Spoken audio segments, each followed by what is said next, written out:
Hello everybody, I am Dan Sigmund and I am here today with Supervisor David Guckenberger. We are going to have an interview with him. I want you to get to know who he is, what he's about, for a very good reason. As you know, District 10 has just been through a successful recall election of Thomas Schaefer.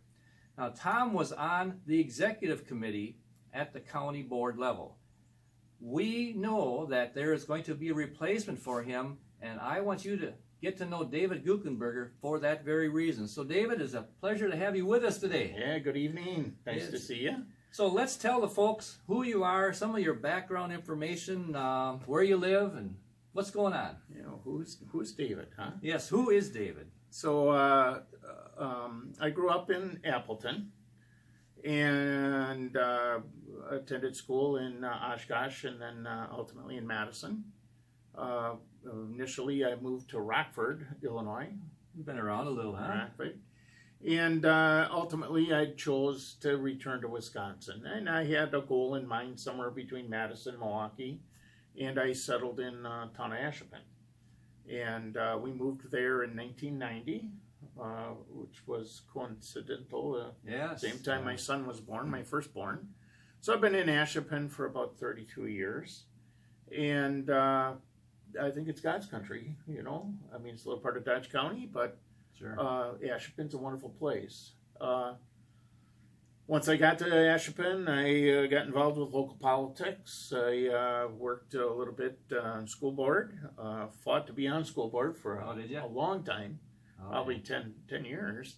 Wow. But ultimately, I did find a position on there and was on there for probably 6-7 years. And then from there, I had a little stint on a town board, Ashippun Town Board, and the planning committee. I'm chairman of the planning committee now, and I'm on the town board right now for Ashippun.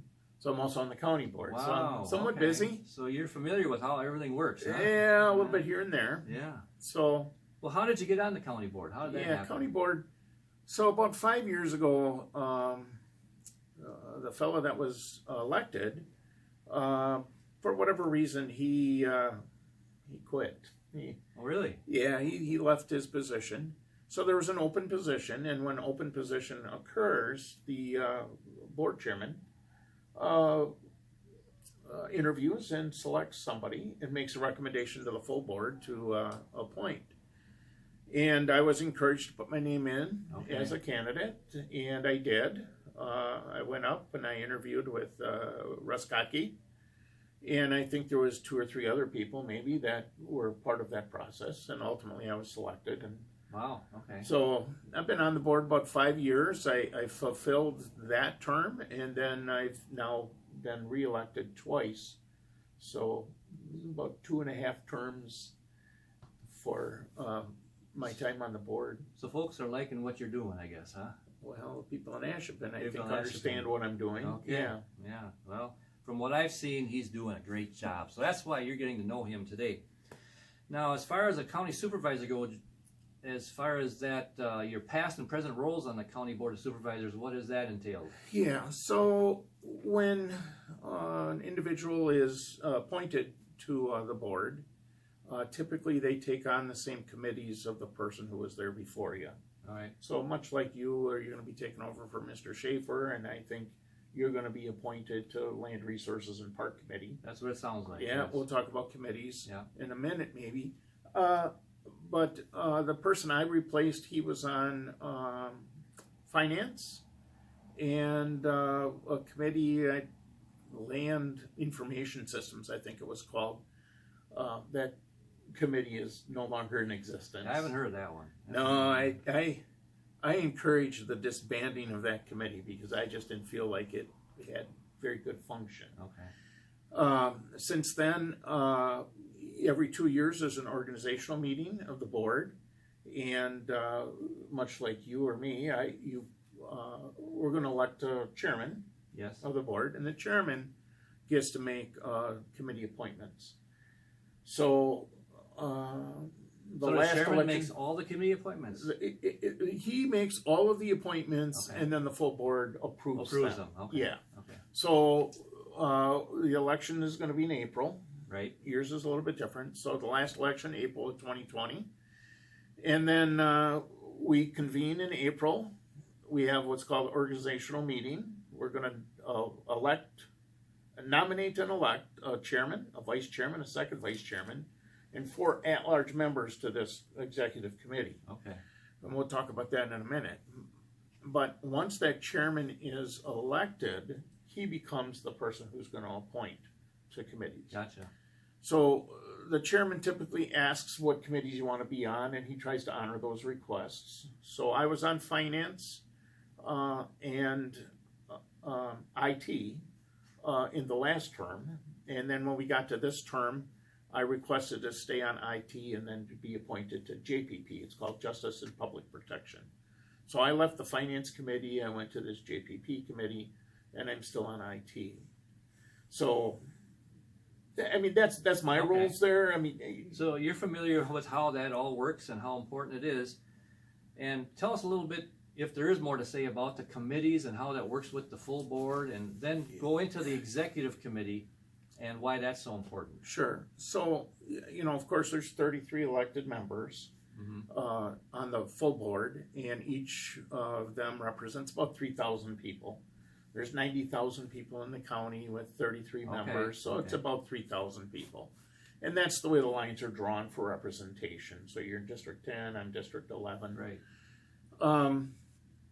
So we have about 27 different committees total.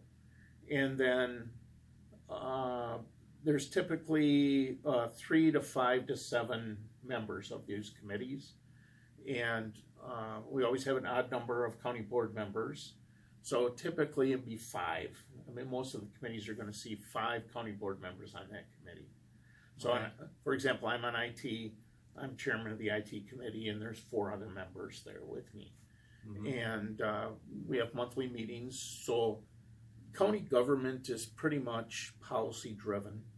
So we create policies, then we have an administrator, and we have department heads who have to enforce those policies. Okay.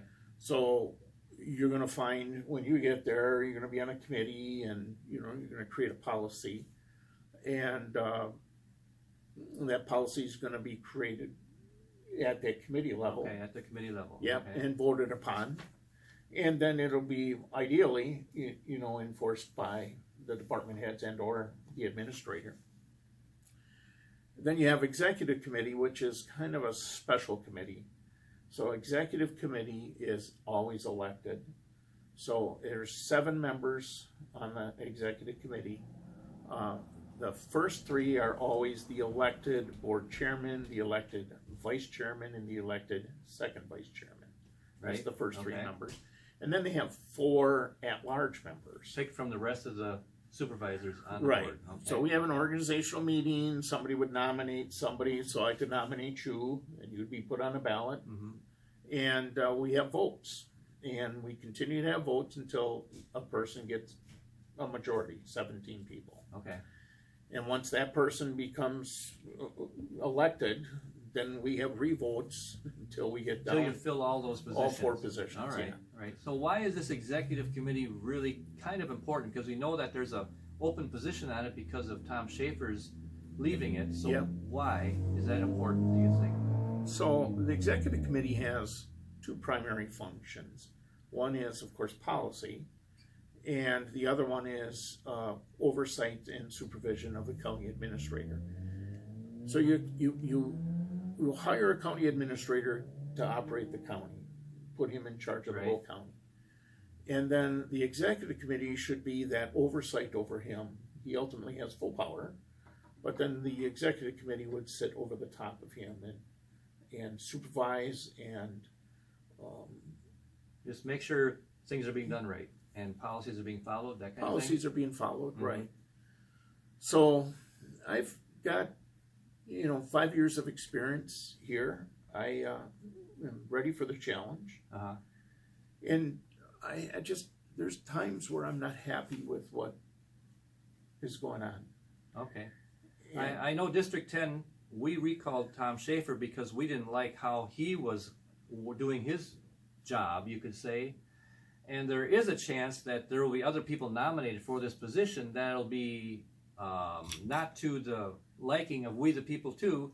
And that's why I'm bringing David Guckenberger in front of you right now. I want you to get to know him because I believe, and a lot of other supervisors believe, he would be a good fit for this position. So why do you want to be on this exec committee? What will you bring to it that maybe hasn't been there up to this point in time? Yeah, that's a good question, Dan. Thank you very much. I come up with them once in a while. Yeah, I would have to say I've instigated a lot of things here at the county. When I don't agree with what's happening, I've brought my own resolutions to the board. I've brought my own board rules to the board. And congratulations, you got one passed just this last meeting. That's good. There's 3 of them that I've done so far. Okay, yeah. Okay. So, I mean, one was, basically to define the roles of, chairman, vice chairman, and second vice chairman. I remember that. Right? Yep. Mm-hmm. Because for some reason they think they had extra special powers, and they don't. They're all defined in our rules. Okay. But they're going outside of that. Mm-hmm. So, sometimes people say to me, well, we don't need that. Like this last rule to get information. Well, we don't need it. No, we need it because it's not working. Yeah. Okay. So I'm willing to do what's necessary to make things flow, work a little bit better. And of course, this is my expectations, but I represent 3,000 people, and I have town board meetings, and recently we had a fireman's picnic, and there's a lot of people reach out to me and talk to me about that. So, I mean, I'm not just shooting from the hip here, I mean, I'm sharing my thoughts and my ideas with my residents and saying this is what's happening and this is where I'm trying to go. Yep. Because we the people do not like how things have been happening at the county level of government, and Mr. David Guckenberger here, Supervisor Guckenberger, will be a change to that. He is ready to do that too, as his past experience has proven. So August 17th is the Board of Supervisors, a full board meeting where this position will be filled, and as you heard, it's by election from the other supervisors. Now, I would like all of you to come to that meeting to watch what happens here. And if you go to freeanddodge.com, you will see some additional action you can take to help promote David Guckenberger for this position. We want all of us, we the people, to be involved in this. This isn't just my idea or some supervisor's idea. This is what we the people have wanted because of what we have stood for, even in the past month or so with the recall. So please do that. Make a point to put on your calendar August 17th, 7 o'clock in the evening. Come to this meeting to show your support for what we have started in District 10, but what I know all of Dodge County really wants. Come to show your support and to show that we want Supervisor David Guckenberger to be appointed to this open position on the Executive Committee. So, is there anything else you'd like to add as we close this interview off? I appreciate you being here. It's been great. No, I think it'll be a pleasure working with you on the board. I'm looking forward to it also. We have another new individual coming to replace Mr. Schroffnagel. Yes, from the Lemire area. Yeah, from the Lemire area. Yeah. And it's always fun to get to know new people, and it's going to be a challenge for you. Good deal. Yeah. Well, don't forget, come to freeanddodge.com and help us all out here in this effort. Thank you for watching, and pass it around. Share this to anybody that you can in Dodge County to get this word out. We want to help this happen.